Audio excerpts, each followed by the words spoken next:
Yes, please continue.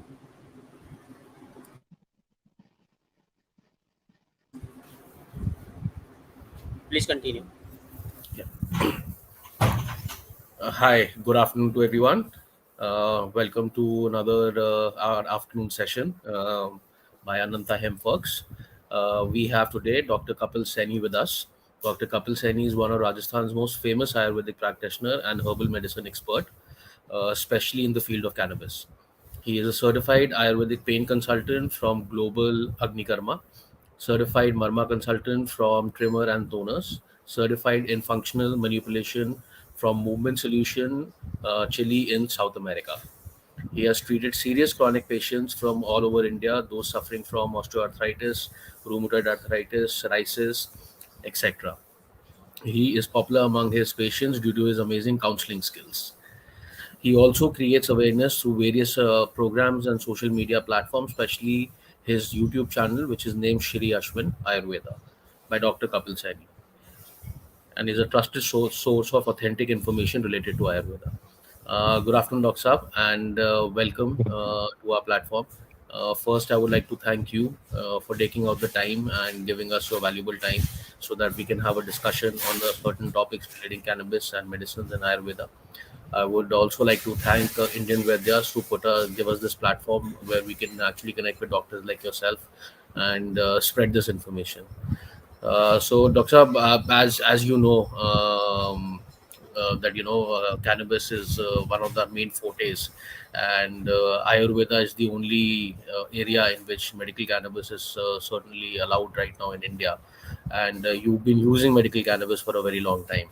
So first, I would like you to give you the platform if you want to say something about your introduction, and then we can divulge into the topic of cannabis and pain management. Thank you Vikram ji. आज का जो हमारा topic है वो specially pen पे है। तो let's start with pain. What is pain? Pain is a discomfort feeling, and being a Ayurveda pain consultant हमेशा मुझसे जो बात होती है वो पेन से रिलेटेड ज्यादा होती है। तो पेन को अंडरस्टैंड करना, आज हम कोशिश करेंगे आयुर्वेदा को और मॉडर्न को थोड़ा साथ में लेके चलेंगे ताकि जो आयुर्वेदा डॉक्टर हैं उनको काफी हेल्प मिले, क्योंकि अगर दोनों कॉन्सेप्ट क्लियर होंगे तो वो पेशेंट को ज्यादा अच्छे तरीके से ट्रीट कर सकते हैं। तो पेन को मॉडर्न में भी डिस्कम्फर्ट फीलिंग कहा गया है, आयुर्वेदा में भी डिस्कम्फर्ट फीलिंग ही कहा गया है। मॉडर्न में पेन के वेरियस टाइप बताए गए हैं, throbbing pain, pricking pain, radiating pain. वैसे ही आयुर्वेदा में भी पेन के अलग अलग टाइप हैं। आयुर्वेदा में पेन को शूल बोला जाता है, एंड वहां बोला गया है न वातेन बिला शूलम, मीन्स बिना वात की वृद्धि के शूल नहीं हो सकता। यहाँ वात को हम लोग कोरिलेट करते हैं नर्वस सिस्टम से। नर्वस सिस्टम का जो हेड माना जाता है वो माना जाता है हमारा ब्रेन, बट इंपॉर्टेंट चीज है कि गट ब्रेन सिस्टम एक पूरा सिस्टम है हमारी बॉडी में, और गट का एक इंपॉर्टेंट रोल है पेन में। दैट्स वाई यहाँ बताया गया है वात का स्थान आपके नाभि से नीचे है। तो इसीलिए हम आयुर्वेदा में जो वात का बेस्ट ट्रीटमेंट मानते हैं वो होता है बस्ती। पैरासर्जिकल प्रोसीजर्स में अगर हम माने तो अग्निकर्मा, ये भी आयुर्वेदा का एक बहुत ही अच्छा ट्रीटमेंट है। मेडिसिन में अगर हम आयुर्वेदा ट्रीटमेंट के अकॉर्डिंग देखें और मेडिसिन की सभी मेडिसिन की जो वेराइटीज हैं, अलग अलग जो टाइप्स हैं, उनके अकॉर्डिंग अगर हम देखें तो कैनाबिस सबसे इंपॉर्टेंट रोल प्ले करता है, one of the best medicine for pain. And इसके बाद हम डिस्कस करेंगे कि पेन जो है वो हमेशा पैथोलॉजी से एसोसिएटेड नहीं होता है। Always tissue is not the issue. एक रिसर्च हुआ था अमेरिका में जहाँ नियर अबाउट 200 पेशेंट्स का रैंडमली एमआरआई करवाया गया। वहाँ सड़क पे चलते हुए काफी सारे लोगों को बोला गया कि आपका एक फ्री एमआरआई होगा। उनका एमआरआई लिया गया, देखा गया वहाँ पे बहुत सारी पैथोलॉजीज थी, डिस्क प्रोलैप्स और भी काफी सारे इश्यूज थे। लेकिन वहाँ जब उस पूरे डेटा को एनालिसिस किया गया तो वहाँ ये रिजल्ट निकल के आया, काफी सारे पेशेंट को बहुत सीरियस इशू थे लेकिन उनको पेन बहुत कम था। काफी सारे पेशेंट्स को बहुत कम इशू थे लेकिन पेन बहुत सीवियर था। तो इसलिए वहां पे जो कंक्लूजन निकाला गया वो निकाला गया कि हमेशा पैथोलॉजी ही आपके पेन से रिलेटेड नहीं होती है। समटाइम्स पैथोलॉजी कम भी हो सकती है लेकिन आपका पेन सीवियर हो सकता है। समटाइम पैथोलॉजी बहुत ज्यादा हो सकती है और आपका पेन मॉडरेट या वेरी लो स्टेट में भी हो सकता है। तो आपको ये डिसाइड करना है कि पेन ज्यादा इंपॉर्टेंट चीज है पैथोलॉजी हमें साथ में ट्रीट करना जरूरी है, बट पेशेंट आपके पास जो कंप्लेन लेकर आता है वो पेन का कंप्लेन लेकर आता है, इसलिए हमें ये ध्यान रखना जरूरी है कि पेशेंट के पेन को पहले ट्रीट करें। और उस पहले ट्रीट करने में जो प्रोसीजर्स हैं आयुर्वेदा में, वो सबसे बेस्ट प्रोसीजर अग्निकर्मा और विद्धकर्मा है, जहाँ पे आप विद इन सेकेंड्स पेशेंट को रिलीफ दे सकते हैं। उसके बाद जो मेडिसिन है उसमें सबसे इंपॉर्टेंट जो मेडिसिन है वो कैनाबिस है, क्योंकि कैनाबिस से जो रिजल्ट्स आप मंथ्स में ले सकते हैं या विद इन डेज में ले सकते हैं आप, तो इसलिए इस मेडिसिन को यूज करना बहुत ज्यादा जरूरी है।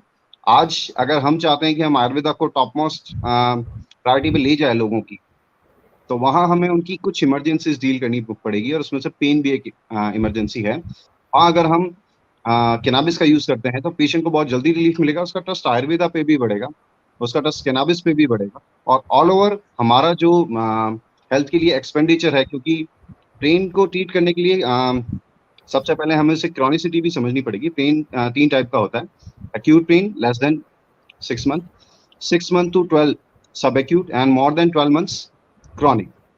एक्यूट पेन बहुत जल्दी ठीक हो जाता है, आप कुछ छोटे पेन किलर्स भी लेते हैं तो भी आप उसे ट्रीट कर सकते हैं। सब एक्यूट पेन को हम कुछ मंथ्स के ट्रीटमेंट से ठीक कर सकते हैं, लेकिन क्रॉनिक पेन में आपको सर्जरीज का सहारा लेना पड़ता है, और काफी बार सर्जरी से भी वो ठीक नहीं हो पाता है। एक और रिसर्च जो अमेरिका में हुई थी, उसका डेटा का जो एनालिसिस निकल के आया था वो ये था कि क्रॉनिक पेन में केवल 50% पेशेंट को अप टू 50% रिलैक्स मिलता है। मीन्स चाहे आप लंबे ट्रीटमेंट लें बहुत लंबे टाइम तक, चाहे आप सर्जरीज करवा लें, लेकिन केवल आप 50% पेशेंट को उनके पेन में अप टू 50% ही रिलैक्स दे सकते हैं। आपने देखा भी होगा बहुत सारे पेन हैं, जैसे जॉइंट पेन है, नी पेन है, सर्वाइकल पेन है, वहाँ पेशेंट बहुत लंबे टाइम तक ट्रीटमेंट लेते रहता है मॉडर्न में भी, और उनको सिग्निफिकेंट रिलीफ नहीं मिलता है। काफी सारे लोग इस चीज से भी कंफ्यूज होते हैं कि जब आपको ऑस्टियोआर्थराइटिस होता है तो वहाँ कैल्शियम या विटामिन डी हम लोग ले लें, लेकिन ये चीज समझनी बहुत ज्यादा जरूरी है कि आपकी बोन जो है वो बहुत कॉम्प्लेक्स स्ट्रक्चर है, वो केवल कैल्शियम नहीं है। केवल कैल्शियम इज लाइक चॉक, आप चॉक को थोड़ा सा इस तरीके से किसी भी चीज पर टच करेंगे तो वो टूट जाएगी, बहुत फ्रेजाइल होती है, बट आपकी जो बोन्स होती हैं उनका स्ट्रेंथ इक्वलेंट होता है स्टील रॉड के, वो इतनी ज्यादा कॉम्प्लेक्स स्ट्रक्चर है।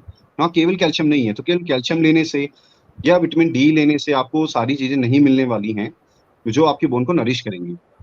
उसके लिए बहुत सारे माइनर एलिमेंट्स, ट्रेस एलिमेंट्स चाहिए होते हैं, बहुत सारे मिनरल्स चाहिए होते हैं, बहुत सारे आपको नरिशमेंट चाहिए होते हैं जो आपकी बोन्स को नरिशमेंट देते हैं और उन्हें हेल्दी बनाते हैं। और यहाँ एक ट्राइपॉड अप्रोच बहुत ज्यादा जरूरी है, आपकी प्रॉपर एक्सरसाइज, आपकी डाइट एंड आपकी मेडिसिन की। आपकी मेडिसिन यहाँ पे आयुर्वेदा मेडिसिन होनी चाहिए जिसमें कैनाबिस बहुत इंपॉर्टेंट है। आप उसके सीड्स का यूज कर सकते हैं जहाँ पे बहुत सारे मिनरल्स आपको मिलते हैं, बहुत सारा नरिशमेंट आपको मिलता है। आप हैंसीड ऑयल का यूज कर सकते हैं, वो भी आपकी बोन्स की हेल्थ को प्रमोट करने में बहुत अच्छा रोल प्ले करता है। और सेकंड आपका डाइट, आपके डाइट में आपका जो डाइट है उस वो बहुत ज्यादा एसिडिक नहीं होना चाहिए, क्योंकि जब आप बहुत ज्यादा एसिडिक डाइट लेते हैं और आपका ब्लड पीएच जब थोड़ा एसिडिक होता है, तो उसको बैलेंस करने के लिए आपकी बोन्स में से मिनरल थोड़े थोड़े निकल निकल के आपके ब्लड में आते हैं और बफर सिस्टम को न्यूट्रलाइज करते हैं। तो आपके बोन्स धीरे धीरे हाई एसिडिक खाना खाने से वीक होते जाते हैं, और आपको बहुत सारे जॉइंट पेन निकल कर आते हैं, और आप समझ नहीं पाते कि आप कहाँ गलती कर रहे हैं। यहाँ गलती आपकी डाइट में है। Third, exercise. आप कितना भी अच्छा डाइट ले लीजिए, आप कितनी भी अच्छी मेडिसिन ले लीजिए, अगर आप एक्सरसाइज नहीं कर रहे हैं तो आपकी बॉडी में स्ट्रेंथ डेवलप कभी नहीं होगी। तो आपको एक ट्राइपॉड अप्रोच बना के रखना है, पेशेंट को उसके लिए अवेयर करना है। जैसे ही पेशेंट अवेयर होंगे, थोड़ी एक्सरसाइज करना स्टार्ट करेंगे, थोड़ा डाइट अपना करेक्ट करेंगे, प्लस आयुर्वेदा बेस्ड मेडिसिन थोड़ा लेना स्टार्ट करेंगे, तो उनके जो जॉइंट पेन है, उनके जॉइंट्स हेल्दी होंगे। जॉइंट्स में यहाँ पे इम्यूनिटी भी बहुत एक इंपॉर्टेंट चीज है। हाँ, कोविड में पूरा हम लोगों ने आई थिंक 2 साल तक केवल इम्यूनिटी इम्यूनिटी का गाना गाया है, लेकिन मोस्ट ऑफ द पेशेंट को ये पता नहीं होता कि इम्यूनिटी होती कहाँ है बॉडी में। मैं एटलीस्ट अपने 50% पेशेंट जब ये क्वेश्चन पुट अप करता हूँ कि इम्यूनिटी कहाँ होती है बॉडी में, तो मैक्सिमम कुछ गलत आंसर देते हैं कि है हमारी इम्यूनिटी हमारे ब्रेन में होती है, हार्ट में होती है। लेकिन आपकी जो इम्यूनिटी होती है वो आपके ब्लड में होती है। आपके ब्लड में बहुत सारी सेल्स होती हैं, वो सेल्स आपकी इम्यूनिटी हैं। वो सेल्स आपके इन्फेक्शंस को, आपके बहुत सारे एलिमेंट्स को आपकी बॉडी को नुकसान पहुंचाने से रोकती हैं। ये जो ब्लड है ये कहाँ बनता है ये भी समझना जरूरी है। हमारे बोन मेरो में बनता है, हमारी लॉन्ग्स बोन में बनता है। जितनी भी लॉन्ग बोन होती है वहाँ पे जो बोन मेरो होता है वहाँ ब्लड बन रहा है। तो अगर आपकी बोन्स हेल्दी हैं तो आपका बोन मेरो हेल्दी होगा, और आपकी बोन मेरो हेल्दी है तो आपका ब्लड हेल्दी होगा, तो आपकी इम्यूनिटी भी हेल्दी रहने वाली है। और अगर आपकी इम्यूनिटी हेल्दी है तो आप बहुत सारी डिजीज से बच जाएंगे। तो यहाँ भी ये चीज समझनी जरूरी है हमें कि हमारे बोनी हेल्थ बहुत ज्यादा जरूरी है। ये केवल जॉइंट पेन से रिलेटेड नहीं है, ये केवल पेन से रिलेटेड नहीं है, ये आपकी इम्यूनिटी से भी रिलेटेड है।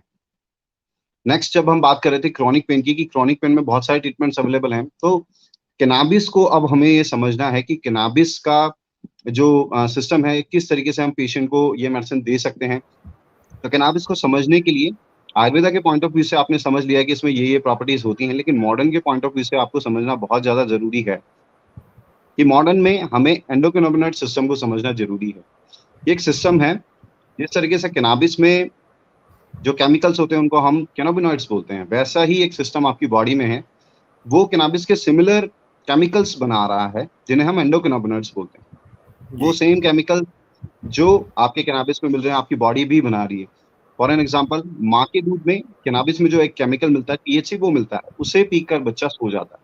और वही सेम इफेक्ट इंसोम्निया के पेशेंट में भी देखने को मिलता है। जैसे हम कैनाबिस देते हैं, उन्हें इंट्रोड्यूस करते हैं, उनको साउंड स्लीप आना स्टार्ट हो जाती है। तो आप इंसोम्निया का ट्रीटमेंट कर रहे हैं, आप पेन का ट्रीटमेंट कर रहे हैं। मैक्सिमम केसेस में जैसे ही बच्चे को कुछ पेन, एचेस वगैरह होते हैं, अगर वो ब्रेस्ट फीडिंग पर है और मदर से ब्रेस्ट फीड करवाती है, तो ऑटोमेटिकली इसके पेन्स वगैरह सबसाइड हो जाते हैं, क्योंकि वहाँ एंडोकेनाबिनॉइड सिस्टम के थ्रू बहुत सारे कैनाबिनॉइड्स, एंडोकेनाबिनॉइड्स वहाँ जा रहे हैं बच्चे में और वो उसे ट्रीट कर रहे हैं। ये फिनोमिना इंसेक्ट से ह्यूमन तक सभी में मिलता है, सभी में एंडोकेनाबिनॉइड सिस्टम मिलता है। और केवल कैनाबिस नहीं, बहुत सारी चीजें हैं जो इस सिस्टम को हेल्दी रखने में इंपॉर्टेंट रोल रखती है। इसमें स्ट्रेस भी बहुत इंपॉर्टेंट रोल है। आपका पेन और आपका ब्रेन जुड़ा हुआ होता है, इसी वजह से जैसे ही आपका स्ट्रेस बढ़ता है, आपका पेन बढ़ जाता है, और जैसे आपका स्ट्रेस रिलीज होता है, आपका पेन रिलीज हुआ है। For an example, Vikram ji, आपने भी काफी बार फील किया होगा, कभी आपको बैक पेन है और आपको किसी पार्टी में जाना है, आप पार्टी में जाने के बाद डांस करते हैं और भूल जाते हैं अपना पेन कहाँ है, क्योंकि आपका Correct. स्ट्रेस रिड्यूस हो वहाँ पे, और आपका पेन भी रिड्यूस हो जाएगा। जैसे आपका स्ट्रेस रिड्यूस हो गया, आपकी बॉडी में एंडोर्फिन्स निकलेंगे, एंडोकेनाबिनॉइड्स निकलेंगे और वो आपके पेन को रिड्यूस कर देंगे।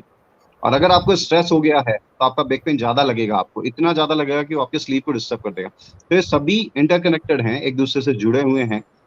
इसी वजह से आपको अपने ब्रेन को हेल्दी रखना जरूरी है। ब्रेन को हेल्दी रखने के लिए जो मेडिसिन आप अलग से लेंगे, उसी मेडिसिन का एक कॉम्बिनेशन कैनाबिस है। कैनाबिस आपके पेन के लिए भी मेडिसिन है, कैनाबिस आपके ब्रेन के लिए भी मेडिसिन है, कैनाबिस आपके गट के लिए भी मेडिसिन है, कैनाबिस आपके इन्फ्लामेटरी चेंजेस के लिए भी मेडिसिन है, कैनाबिस आपके स्लीप के लिए मेडिसिन है।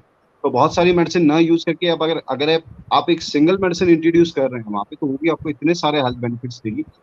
इसलिए इसका एक बहुत इंपॉर्टेंट रोल है। डिफरेंस कहाँ होता है? डिफरेंस होता है कि फॉर एन एग्जांपल, मॉडर्न में अगर आप पैरासीटामोल यूज करते हैं तो आप बॉडी वेट देखते हैं और पर केजी बॉडी वेट के हिसाब से उसका डोज कैलकुलेट करके दे देते हैं। जी. आयुर्वेदा में अगर आप मेडिसिन देते हैं किसी पेशेंट को, तो आप उसका डाइजेशन पावर देखते हैं कि वो कितना डाइजेस्ट कर सकता है। फॉर एन एग्जांपल, च्यवनप्राश की डोज बताई गई है। आपको जान के आश्चर्य होगा कि च्यवनप्राश की डोज 1 या 2 चम्मच नहीं बताई गई है। च्यवनप्राश की डोज बताई गई है कि अगर आप उसे कटोरी भी डाइजेस्ट कर सकते हैं तो आप खा सकते हैं कटोरी बहुत इजीली। आपको उससे उतना ही नरिशमेंट मिलेगा जितना आपकी बॉडी को चाहिए। अगर उसे एक्सेस में आप ले रहे हैं तो वो आपको मोशन के थ्रू निकाल देगा च्यवनप्राश को। तो यहाँ कैनाबिस के फील्ड में भी कैनाबिस टॉलरेंस को समझना जरूरी है। कैनाबिस टॉलरेंस मीन्स पेशेंट कितना टॉलरेट कर रहा है, और उसके लिए आंशिक क्रम बताया गया है आयुर्वेदा में कि आप स्लोली स्लोली पेशेंट को मेडिसिन इंट्रोड्यूस कीजिए, स्लोली उसकी डोज को बढ़ाइए, ऑटोमेटिकली इस पे एक बहुत अच्छी टॉलरेंस डेवलप हो जाएगी। पादांशिक क्रम जो आयुर्वेदा में बताया गया है वो बहुत सारी जगह यूज होता है। पेशेंट की टॉलरेंस बढ़ाने में भी यूज होता है, डी एडिक्शन में भी यूज होता है।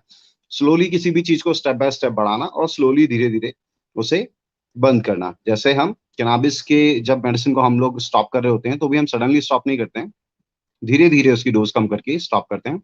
और टॉलरेंस जब हमको शुरुआत में डेवलप करनी होती है तो स्लोली स्लोली हम उसे इंट्रोड्यूस करते हुए बढ़ाते हैं। अगर आप कैप्सूल्स का एग्जांपल लेंगे तो सबसे पहले 1 कैप्सूल आप नाइट में देना स्टार्ट करेंगे, 2 कैप्सूल फिर नाइट में देना स्टार्ट करेंगे, मॉर्निंग में 1 कैप्सूल करेंगे, उसके बाद मॉर्निंग में 2 कैप्सूल करेंगे। इस तरीके से आप 2 कैप्सूल TDS तक दे सकते हैं। तो इस तरीके से आप कैप्सूल्स में अपनी डोज बढ़ा सकते हैं। 25 mg जो कि अवेलेबल है अनंता में, वहां से आप स्टार्ट कर सकते हैं। उसके बाद 2 कैप्सूल देंगे, 50 mg का डोज बन जाता है। अगर आप 75 mg देना चाहते हैं तो डायरेक्ट एक कैप्सूल अवेलेबल है आपके लिए जो कि 75 mg देता है। इसी तरीके से ड्रॉप्स में है, आप डिपेंड करता है कि आप ड्रॉप कितने पोटेंसी का ले रहे हैं, 500, 1500, 4500। वहाँ आप 2 ड्रॉप अप टू 20 ड्रॉप्स तक ले जा सकते हैं, धीरे धीरे स्लोली स्लोली आप उसे बढ़ा के। तो टॉलरेंस को समझना जरूरी है। टॉलरेंस के फैक्टर्स अलग अलग होते हैं। इसके साइड इफेक्ट्स को समझना जरूरी है। कैनाबिस किस तरीके से बॉडी में काम करता है, क्योंकि ये जो इंडिकेशंस मैंने बताया, इसके अलावा भी ये आपके शुगर को कम करता है, आपके ब्लड प्रेशर को कम करता है। तो ये सिम्टम्स आगे जाके कुछ साइड इफेक्ट्स भी डेवलप करते हैं। तो साइड इफेक्ट्स अगर आप समझेंगे तो बहुत इजीली आप उन्हें ट्रीट कर सकते हैं और पेशेंट को मैनेज कर सकते हैं, उसको तो डॉक्टर हॉस्पिटल साहब, जैसे एडमिशन। आपके पास नए पेशेंट्स जब आते हैं, आप जो कैनबिस टॉलरेंस की बात कर रहे हो, ये मैंने भी बहुत डॉक्टर्स के साथ ये देखा है और ये बिल्कुल ठीक बात है कि कैनबिस टॉलरेंस के हिसाब से इसकी डोज एडजस्ट करी जाती है।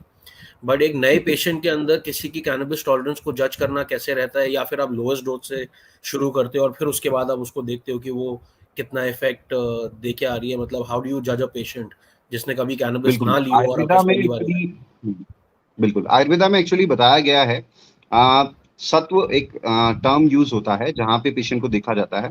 अगर पेशेंट अवर सत्व का है, आपको देख के लग रहा है कि ये पेशेंट अनस्टेबल है, ये बहुत ज्यादा एंजाइटी में है, इस तरीके से है, तो आप उसे लो डोज से स्टार्ट करेंगे।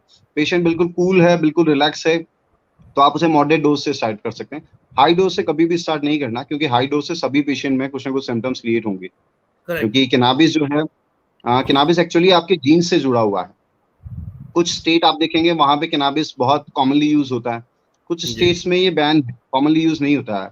लाइक राजस्थान में यहाँ पे कैनाबिस लीव्स अवेलेबल हैं सरकारी भांग ठेका पे, तो बहुत सारे लोग कॉमनली यूज कर रहे होते हैं। तो आप उसकी हिस्ट्री से पूछेंगे, उन्होंने कभी भांग यूज किया है, तो अगर वो बोलता है कि हाँ मैंने बचपन में भांग लिया है, मैंने अपने यंग एज में भांग लिया है, कोई ओल्ड एज पेशेंट आपके पास आ रहा है, तो उसका टॉलरेंस अच्छा होगा।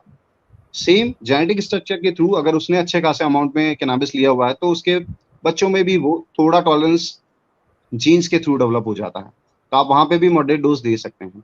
लेकिन अगर आपको जी। लग रहा है कि हिस्ट्री बिल्कुल नहीं है, कहीं भी कोई हिस्ट्री नहीं मिल रही है, वो बिल्कुल सात्विक खाना खा रहे हैं, तो आपको उसको बिल्कुल लो डोज से इंट्रोड्यूस करना है। अगर आप फीमेल्स को देखते हैं तो वहाँ हाइपोवॉल्यूमिया मिलता है, ब्लड प्रेशर थोड़ा लो रहता है, 110/70 जनरल ब्लड प्रेशर मानते हैं हम, उससे भी लो काफी फीमेल्स में रहता है, तो वहां पे बिल्कुल लो डोज से स्टार्ट करना है हमें, क्योंकि हमें पता है कैनाबिस थोड़ा ब्लड प्रेशर लो करता है, हाई ब्लड प्रेशर का मेडिसिन। अगर आप ब्लड प्रेशर की हिस्ट्री ले रहे हैं, वहां पे किसी फीमेल का ब्लड प्रेशर हाई रह रहा है, तो आप मॉडरेट डोज तक इंट्रोड्यूस कर सकते हैं। वहां पे आपको सोचने की जरूरत नहीं है, क्योंकि वो हेल्प करेगा उसके ब्लड प्रेशर को लो करने में, और ब्लड प्रेशर से रिलेटेड सिम्टम्स जो हैं उनको भी वो ठीक करेगा, जैसे हेडेक हो गया है, पेन हो गए तो हैं बॉडी में, बॉडी वेट वर्टिगो। का कोई कनेक्शन नहीं होता डॉक्टर साहब इसके अंदर? बॉडी वेट का कनेक्शन है, बट टॉलरेंस का कनेक्शन बॉडी वेट से कुछ पेशेंट में ज्यादा नहीं। सिग्निफिकेंट मिलेगा, कुछ पेशेंट में नहीं मिलेगा। ओके। राजस्थान में आपको ये बॉडी वेट कंफ्यूज करेगा, क्योंकि राजस्थान में कुछ पतले दुबले पेशेंट आपके पास आएंगे जो काफी लंबे टाइम से कैनाबिस का यूज कर रहे हैं, और आप उन्हें लो डोज देंगे तो उन पे कोई इफेक्ट इसलिए नहीं आएगा क्योंकि वो लंबे टाइम से ले रहे हैं। तो बिल्कुल ठीक। वेट एक फैक्टर है, आपका सेक्स एक फैक्टर है, बट आपको हिस्ट्री सबसे पहले लेना है, हिस्ट्री सबसे इंपॉर्टेंट फैक्टर है। अगर पहले कैनाबिस यूज किया हुआ है किसी भी फॉर्म में, तो वो टॉलरेंस अच्छा रहेगा। अगर उनके फादर ने किया है तो उनके बच्चों में भी आपको मिलेगा थोड़ा टॉलरेंस। फॉर एग्जाम्पल मेरे पेरेंट्स ने किया है तो मुझे कुछ अच्छी टॉलरेंस मिलेगी, मैं इजीली उसे टॉलरेट कर सकता हूँ। और जी। नेक्स्ट आती है कॉम्प्लिकेशंस की बात। तो कॉम्प्लिकेशंस क्या क्या हो सकते हैं, उन्हें कैसे हैंडल करना है, ये भी एक इंपॉर्टेंट चीज है। तो कॉम्प्लिकेशन में सबसे पहले हम लेंगे कि वर्टिगो पेशेंट को फील हो सकता है। वर्टिगो अगर फील होता है तो ये हो सकता है कि आपका शुगर लेवल और आपके ब्लड प्रेशर लो थोड़े डाउन जा रहे हैं। तो आपको उनको कंपनसेट करने के लिए घर पे क्या कर सकते हैं, आप ओआरएस यूज कर सकते हैं, ओआरएस सभी जगह अवेलेबल है। अगर ओआरएस आपके पास नहीं है तो आप नमक चीनी का घोल बना सकते हैं, वो आपके ब्लड प्रेशर और शुगर लेवल्स को इमीडिएट ठीक करेगा।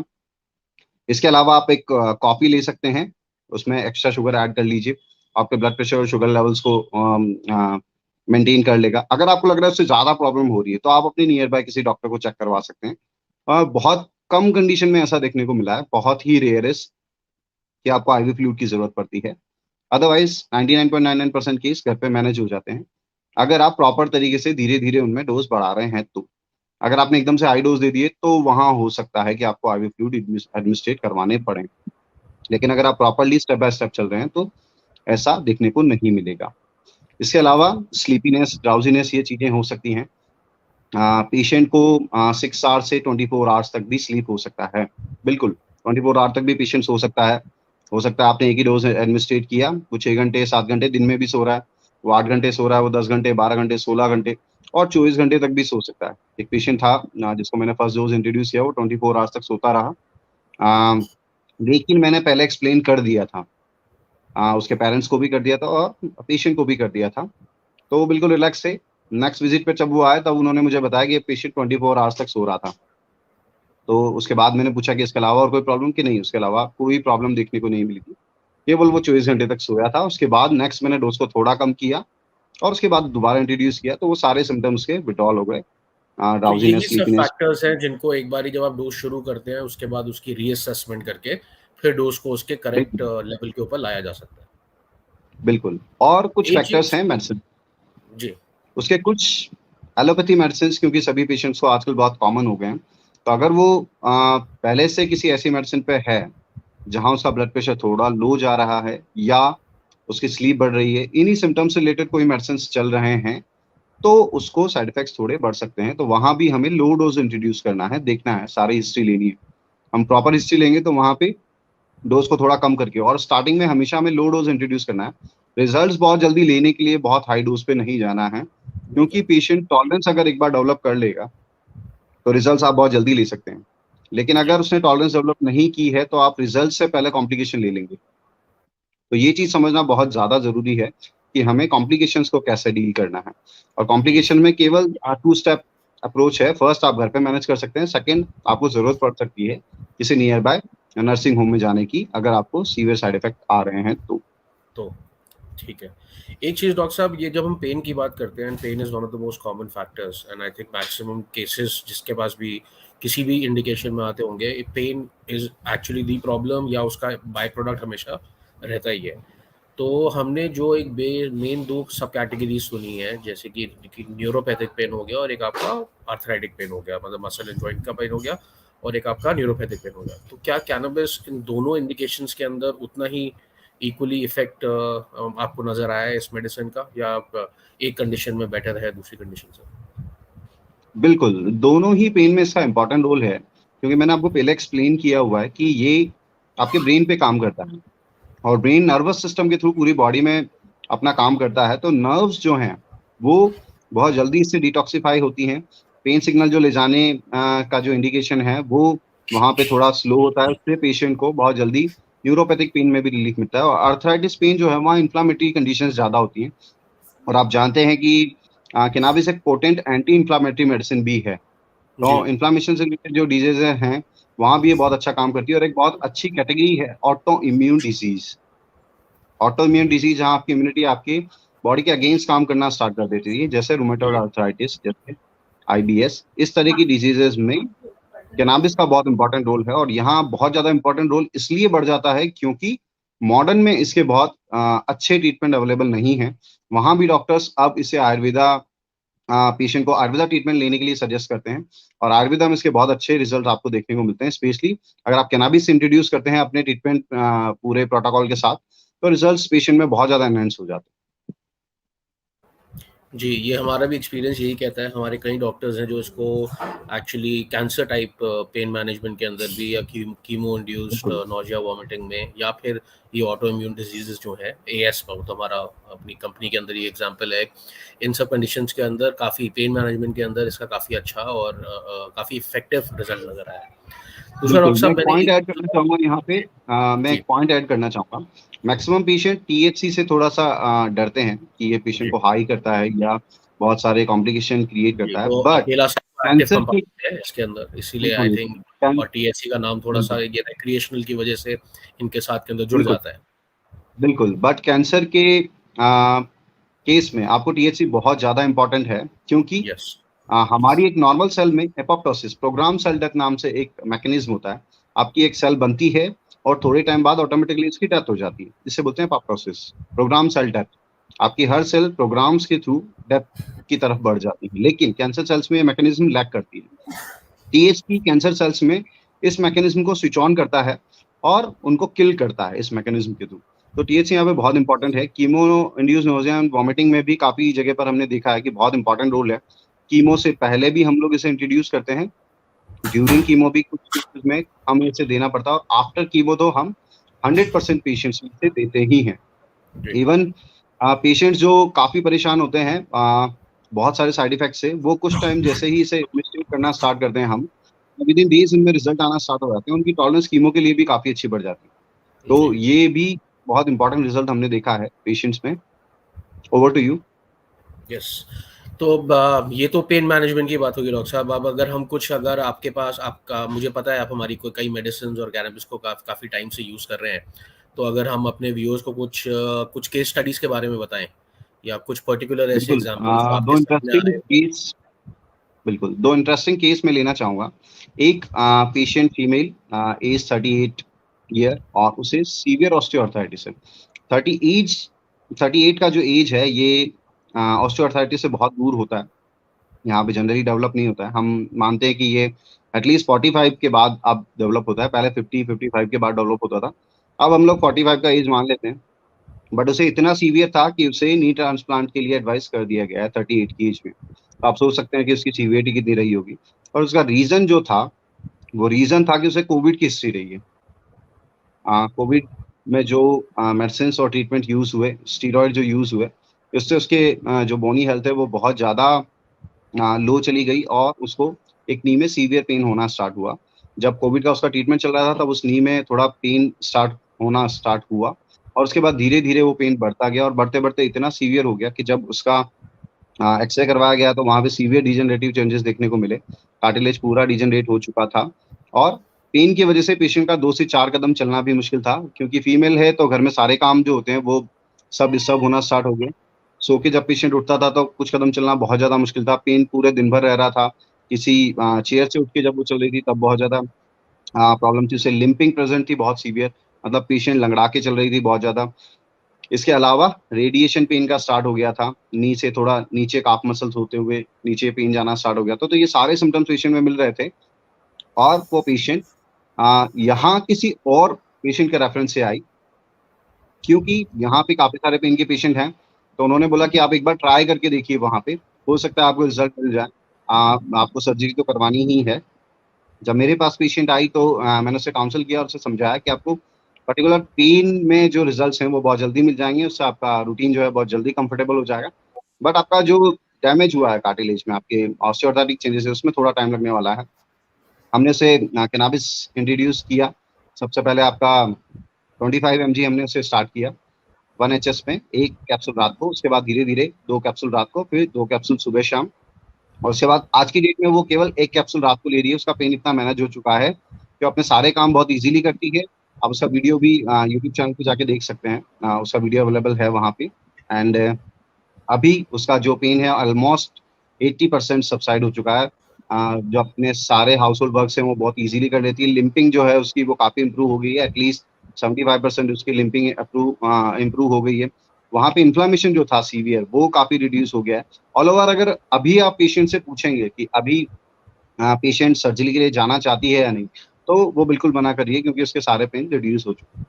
सब सारी चीज़ें कंफर्टेबल हो गई है, उसका मूवमेंट काफ़ी इम्प्रूव हो गया, उसका रेंज जो था, उसका एंगल जो था, वो काफ़ी चीज़ें इम्प्रूव हो गई। तो ऑल ओवर आप देखेंगे तो एक सर्जरी से एक पेशेंट पूरा बाहर आ गया है, सर्जिकल कंडीशन से, जहाँ की क्लियर कट इंडिकेशन था कि उसको विदाउट सर्जरी कोई भी रिलीफ नहीं मिलने वाला है क्योंकि एटलीस्ट उसने आई थिंक 1 साल पूरा ट्रीटमेंट लिया है, लेकिन उसको बिल्कुल रिलैक्स नहीं मिला। इवन पेन भी रिलैक्स नहीं हुआ है। बाकी चीज़ें तो हम छोड़ें। वो पेन किलर भी 1 दिन भर में 3 से 4 पेन किलर खा ली थी, फिर भी उसका पेन मैनेज नहीं हो पा रहा था। वहाँ केवल कैनाबिस और कुछ आयुर्वेदा ट्रीटमेंट इंट्रोड्यूस करने से हमने उसका पेन पूरा मैनेज कर दिया है।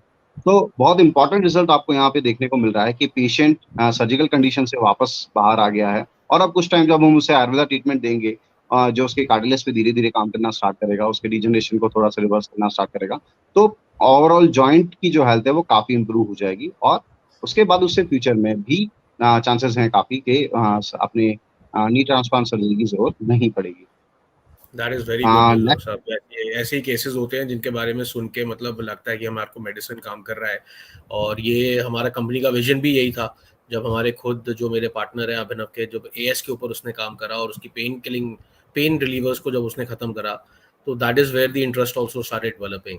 और ये बिल्कुल ठीक बात है। आई थिंक ये जो आपके मॉडर्न साइंस के जितने पेन किलर्स हैं, इनके लॉन्ग टर्म इफेक्ट्स हमारे ऑर्गन्स के ऊपर काफ़ी नेगेटिव रहते हैं। इस मेडिसिन के अंदर बिल्कुल, जो मुझे एक डेफिनेटली बहुत सबसे बड़ी एडवांटेज लगती है, वो यही लगती है कि अगर इसको किसी को लॉन्ग टर्म भी देना है, तो प्लांट बेस्ड मेडिसिन है, इसका लॉन्ग टर्म डैमेज नहीं है कोई। और एक बारी आपने बिल्कुल, कैनबिस टॉलरेंस के हिसाब से पेशेंट का कैनबिस लेवल सेट कर दिया, मतलब एक बारी आपको करेक्ट मात्रा उसकी पता लग गई, फिर उसके बाद it has a very very regenerative and long term benefit, अगर किसी को लाइफ टाइम भी लेना पड़े तो मेरे को लगता है कि इसमें कोई साइड डैमेजेस नहीं है। इसके बेनिफिट्स आपको मिलेंगे लॉन्ग टर्म में, साइड इफेक्ट्स नहीं मिलेंगे, बेनिफिट्स आपको बहुत सारे मिलेंगे। और लॉन्ग टर्म का भी पूरा प्रोटोकॉल है, सभी पर्सन को एक पर्टिकुलर वे में नहीं दिया जा सकता, आपको चेंज करने पड़ते हैं। जैसे अनुपान पर्टिकुलर बोला जाता है आयुर्वेदा में, जो कि आपकी मेडिसिन को हेल्प करता है एब्जॉर्प्शन में, जो कि एज ए कैटलिस्ट काम करता है। आप किसी भी मेडिसिन को किसके साथ ले रहे होते हैं। फॉर एन एग्जाम्पल ईसबगोल का मैं एग्जाम्पल लूंगा। ईसबगोल जब आपको कॉन्स्टिपेशन होता है तो गुनगुने दूध या गुनगुने पानी के साथ लिया जाता है, तो आपके पेट को साफ करता है। लेकिन अगर आपको लूज मोशन हुए हैं तो आप ठंडे पानी या दही से लेते हैं तो आपके लूज मोशन को वो रोक लेता है। तो अनुपान का इतना इंपॉर्टेंट रोल है कि आप जिस मेडिसिन को उसके साथ लेते हैं तो उसके इफेक्ट्स को बहुत ज्यादा बढ़ा देता है या मॉडिफाइड कर देता है। सेम आपको कैनाबिस के साथ भी मिलेगा। अगर आप ब्रेन पे काम करवाना चाहते हैं तो आप घी बेस सारी चीजों को लेंगे, क्योंकि blood brain barrier triple B जो आपने स्टडी किया है, ब्लड ब्रेन बैरियर को क्रॉस करने वाली जो मेडिसिन होती है वो केवल लिपिड बेस होती है, फैट बेस होती है। तो अगर आप कैनाबिस को इंट्रोड्यूस करते हैं काऊ घी के साथ तो वो ऑटोमेटिकली इस बैरियर को बहुत जल्दी क्रॉस करता है। तो आप अनुपान में दे सकते हैं, ब्रह्मी घृत दे सकते हैं अगर आपको लग रहा है कि इस तरीके से काम करवाना। अगर आपको लग रहा है पेशेंट बहुत लीन एंड थिन है, वहां पे क्योंकि कैनाबिस का एक बहुत इंपॉर्टेंट रोल है, वो फैट भी आपकी बॉडी से बहुत जल्दी रिड्यूस करता है, क्योंकि अकॉर्डिंग टू आयुर्वेदा इसमें रुक्ष गुण पाया जाता है। तो रुक्षता ये आपकी बॉडी में डेवलप करता है, इसलिए इसके कुछ साइड इफेक्ट्स आपको देखने को मिलेंगे, ड्राई आईज, ड्राई माउथ। तो अगर ऐसी कुछ सिचुएशंस आपको देखने को मिल रही है तो वहां आप इसे मिल्क के साथ इंट्रोड्यूस कर सकते हैं।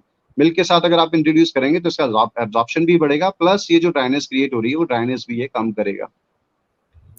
इसके अलावा बहुत सारे ऐसे इंडिकेशंस हैं। अगर आप चाहते हैं कि गट हेल्थ के लिए आपको इसे देना है तो आप इसके साथ कुछ एपेटाइजर आयुर्वेदा में ऐड ऑन कर सकते हैं। अगर आपको लग रहा है कि आपको लिवर वाली कंडीशन में इसे ऐड करना है तो लिवर में फैटी लिवर अगर चेंजेस हैं तो वहां पे लिवर को स्टिमुलेट करने वाली जो मेडिसिन है हमारे आयुर्वेदा में, उसके साथ आप इसे इंट्रोड्यूस कीजिए। ऑटोमेटिकली ये उनके लिए कैटलिस्ट का काम करेगा और वो इसके जो मोड ऑफ एक्शन है उसमें हेल्प करेंगे। तो आपको काफी चीजें देखने को मिलेंगी इसमें, अलग अलग तरीके के इंप्रूवमेंट्स आप इससे ले सकते हैं। अगर आपको इसके कॉन्सेप्ट्स क्लियर हैं, बेसिक्स आपको इसके क्लियर है, आपको इंडिकेशंस इसके क्लियर हैं, तो आप अलग अलग जगह पे इसको यूज कर सकते हैं। ठीक है, बिल्कुल ठीक डॉक्टर साहब। ठीक है डॉक्टर साहब, अब हम सेकंड आप केस के बारे में कुछ डिस्कस कर रहे थे। बिल्कुल, ये भी बहुत इंपॉर्टेंट केस है। ये भी यंग एज का केस है, 35 एज मेल, एंड ये पेशेंट को एवीएन डेवलप हुआ, avascular necrosis of femur head.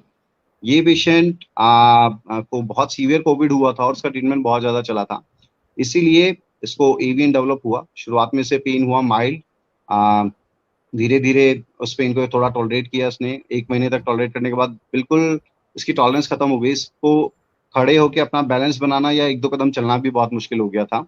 तो इसने ऑर्थोपेडिक डॉक्टर को कंसल्ट किया, वहाँ इनका एक्सरे और एमआरआई करवाया गया, उसमें एवीएन कंफर्म हुआ और इनको बोला गया कि आपको सर्जरी करवानी ही पड़ेगी, क्योंकि आपको 2-3 कदम चलना भी बहुत मुश्किल है। कोइंसिडेंटली ये भी किसी पेशेंट के थ्रू यहाँ पर आए और इन्होंने देखा। तो यहाँ इनका जब ट्रीटमेंट स्टार्ट हुआ उसमें अग्निकर्मा और कैनाबिस हमने इन दोनों का एक कंबाइन अप्रोच यहाँ स्टार्ट किया। अग्निकर्मा से भी इनका पेन मैनेज हुआ और कैनाबिस से इनके जो मूवमेंट्स थे, स्पेशली इनको अपना डेली का जो वर्क करने में प्रॉब्लम थी वो बहुत ज़्यादा थी। कुछ स्टेप्स चलना, बैलेंस मेंटेन करना, सारी चीज़ें बहुत ज़्यादा थी और लिम्पिंग बहुत सीवियर थी। आज की कंडीशन में ये केवल 2 कैप्सूल ले रहे हैं, 25 mg, मतलब एक टोटल 50 mg इनका डोज जा रहा है। और उसके बाद आज ये पेशेंट इतना ठीक है, ये 250 किलोमीटर ड्राइव कर सकता है। एवीएन के पेशेंट कभी सपने में भी नहीं सोच सकते हैं, क्योंकि उनको कार में बैठना बहुत मुश्किल होता है, ड्राइव करना तो बहुत दूर की बात है। और ये चीज पेशेंट 250 किलोमीटर ड्राइव करके वापस आ सकता है, अपनी फैमिली को लेके आता है, अपनी छोटे छोटे वेकेशन एंजॉय कर सकता है। आज की डेट में वो सभी चीजें कर रहा है जो कि वो करना चाहता था, क्योंकि विदाउट सर्जरी, क्योंकि सर्जरी के बाद उसके साथ काफी सारे ऐसे पेशेंट थे जिनको एवीएन डेवलप हुआ। कुछ पेशेंट ने सर्जरी भी करवाया और सर्जरी के बाद भी उनको रिजल्ट नहीं मिल रहे हैं, इसलिए उसने अल्टरनेटिव मेडिसिन पे शिफ्ट होने की कोशिश की कि अल्टरनेट्स क्या क्या हो सकते हैं। वहां पे उसे आयुर्वेदा एक फॉर्म मिली और कुछ पेशेंट जो यहाँ से ऑलरेडी रिजल्ट दे चुके थे, उनसे डिस्कशन हुआ उसका डिटेल। उसके बाद जब वो यहाँ आया तो विद इन 1 मंथ उसके लगभग सारे पेन मैनेज हो गए थे, सारे मूवमेंट्स उसके बिल्कुल कंफर्टेबल हो गए थे। उसको चलने में उसका लिम्पिंग वगैरह काफी इंप्रूव हो गया था एंड विद इन 2 मंथ वो इतना कैपेबल हो गया था कि वो 250 किलोमीटर्स ड्राइव कर सकता था। तो आप देख सकते हैं कि जहाँ पेशेंट सर्जरी से भी रिलैक्स नहीं मिल रहा है उसे, वहाँ कैनाबिस और आयुर्वेदा की जो अप्रोचेस हैं उससे पेशेंट इतना कंफर्टेबल हो गया है कि वो अपनी पूरी लाइफ को बहुत कंफर्टेबली जी रहा है और वो दूसरे पेशेंट्स को भी इस चीज़ के लिए अवेयरनेस क्रिएट कर रहा है कि हाँ, इससे रिजल्ट मिलते हैं। तो आप देख सकते हैं कि यहाँ कैनाबिस का कितना इंपॉर्टेंट रोल है। और एक और इम्पॉर्टेंट सिम्टम मिलता है जब भी आपका पेन बढ़ा हुआ होता है, मैंने ऑलरेडी डिस्कस किया है, आपका स्लीप बिल्कुल डिस्टर्ब हो जाता है। और स्लीप जब आपका डिस्टर्ब होता है तो आपका पेन और बढ़ जाता है। तो एक पूरा सर्किल है, जहां आपका पेन डिस्टर्ब होगा तो आपकी स्लीप डिस्टर्ब होगी, आपकी स्लीप डिस्टर्ब होगी तो आपका पेन डिस्टर्ब होगा। तो सर्किल आपके डिजीज को बढ़ाता रहता है और पेशेंट इससे बहुत सीवियर डिस्कम्फर्ट में चला जाता है। और कैनाबिस का इंपॉर्टेंट रोल है कि वो आपके पेन को तो ठीक कर ही रहा है, आपके स्लीप को भी ठीक कर रहा है। तो दोनों चीजों को ठीक करने की वजह से वो एक बहुत इंपॉर्टेंट मेडिसिन बन जाता है। क्योंकि अगर आप केवल पेन ठीक कर रहे हैं और स्लीप ठीक नहीं हो पा रही है पेशेंट की, तो आपको स्लीप के लिए अलग से मेडिसिन देना पड़ेगा। लेकिन अगर आप कैनाबिस इंट्रोड्यूस करें तो दोनों चीजें साथ में ठीक हो रही हैं, आपके पेशेंट के इन्फ्लेमेटरी चेंजेस भी साथ में ठीक हो रहे हैं। तो ये सारी चीजें कंबाइन अप्रोच जो पेशेंट को मिल रही है, उससे पेशेंट को बहुत सारी मेडिसिन की जगह केवल एक सिंगल मेडिसिन से उतना रिजल्ट मिल जाता है जितना बहुत सारी अलग मेडिसिन से नहीं मिलता है। तो यहाँ हमें समझना चाहिए कि मैक्सिमम पेशेंट्स के साथ हमें इसे इंट्रोड्यूस करना चाहिए, उनके टॉलरेंस को एसेस करना चाहिए, उनकी कंडीशन को एसेस करके उनकी प्रॉपर हिस्ट्री लेके हमें इस मेडिसिन को इंट्रोड्यूस करना बहुत इंपॉर्टेंट है।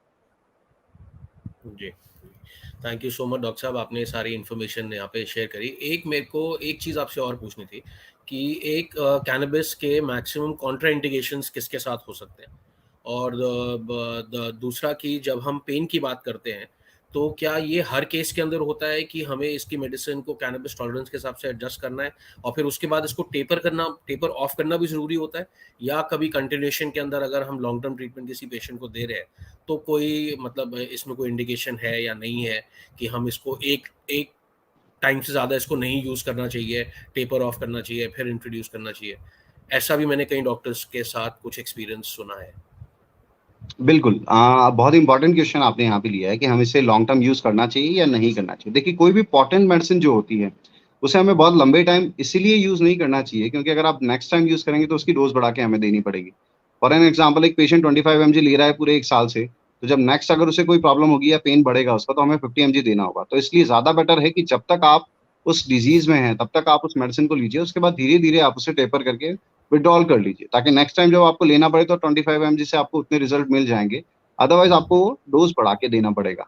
तो यहाँ कैनाबिस के साथ भी सेम है। और एक रुक्ष गुण जो आपको ड्राइनेस वगैरह सारी जो क्रिएट होती है, ये सारी जो इंडिकेशंस हैं, इनसे भी ये चीज़ प्रूव होती है कि हमें किसी भी मेडिसिन को आयुर्वेदा भी ये बोलता है, आप अपनी डाइट को मेडिसिन बना लीजिए और मेडिसिन को अपना डाइट बना लीजिए। तो इस तरीके से आप कैनाबिस के दूसरे फॉर्म्स को यूज़ कर सकते हैं। फॉर एन एग्जांपल, आप कैनाबिस के सीड्स को यूज़ कर सकते हैं, हेम्प सीड्स जिसे हम बोलते हैं। हेम्प पार्ट्स आप यूज़ कर सकते हैं। आप कुछ अमाउंट में ऑयल यूज़ कर सकते हैं, हेम्प सीड ऑयल। उसके अलग-अलग वेरिएंट्स हैं, आप किस तरीके से उसे यूज़ कर सकते हैं। बस इंटरनली हमें ऑयल को बहुत ज़्यादा यूज़ नहीं करना होता है, एक्सटर्नल एप्लीकेशन के लिए ज़्यादा यूज़ करना होता है अकॉर्डिंग टू आयुर्वेदा। तो वहाँ पे आप लोकल एप्लीकेशन के लिए हेम्प सीड ऑयल यूज़ कर सकते हैं। लेकिन इंटरनली अगर आप उसे यूज़ कर रहे हैं, तो आप उसे बहुत क्लेवरली यूज़ करना पड़ेगा। उसके साथ उसका अनुपान इस तरीके से एडजस्ट करना होगा कि वो आपको एज़ अ एंटीऑक्सीडेंट काम करे, अगर आप उसे बहुत लॉन्ग टर्म यूज़ करना चाहते हैं। सेम मैनर में आप यूज़ नहीं कर सकते हैं। सेम मैनर में यूज़ करने के लिए आपको अपने साथ एक डॉक्टर रखना होगा, वो आपको टाइम-टाइम पे उन चीज़ों में कुछ अपडेशन करेगा, उस तरीके से यूज़ कर सकते हैं। पर्सनल व्यू मेरा भी यही है कि हमें इसे कुछ टाइम बाद धीरे-धीरे कम करके और बंद कर देना चाहिए, ताकि नेक्स्ट टाइम जब हम यूज़ करें तो कम मेडिसिन से हमें उतने रिज़ल्ट मिल जाएँ। तो मिल ये जाए। चीज़ हमें समझनी चाहिए। Definitely, definitely. I think we've taken enough of your time. It was very nice of you to come and give your time on this platform, Dr. साहब. I hope कि हम इस information के जरिए और डॉक्टर्स के कुछ डाउट्स क्लियर कर पाएँ। बहुत सारे डॉक्टर्स हमारे साथ अब कनेक्ट हो रहे हैं, एंड आई थिंक ये करेक्ट टाइम है कि हम कैनबिस के बारे में, उनके बेसिक इंडिकेशंस के बारे में, और वो कैसे एक डेली प्रैक्टिस के अंदर यूज़ करा जा सकता है, यही हमारा विजन है, यही हमारी होप है. And I hope that this video will help a lot of doctors, and I would like to thank you once again, Dr. Kapil, for giving us your valuable time, and I would like to thank Indian Vaidyas once again for providing us this platform. And हम आपके साथ फिर से बहुत जल्दी connect करेंगे doctor साहब, और किसी इंडिकेशन के ऊपर और किसी टॉपिक के ऊपर फिर से बात करने के लिए. Thank you so much doctor साहब. Welcome. Thank you Divesh ji. Thank you, sir. Thank you.